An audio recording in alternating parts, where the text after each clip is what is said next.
Notue are worms that are coming out in spring during the night. Picking them one by one and avoiding any kind of pesticide, we are able to save the whole production and also to save the health of our customers.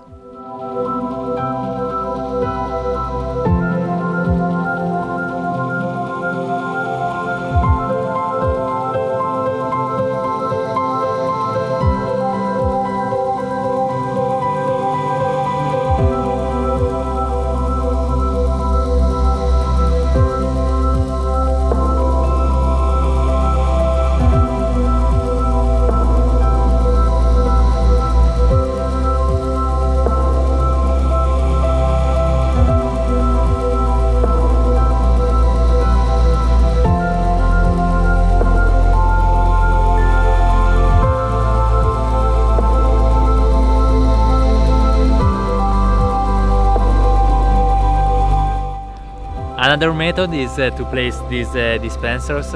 They emit the same hormone of female insects. So during their production period, male will move or they feel the female hormones, but find the dispenser and they will not move anymore. So in this way, we are fighting only the bad insects and we don't have any residual in the wine.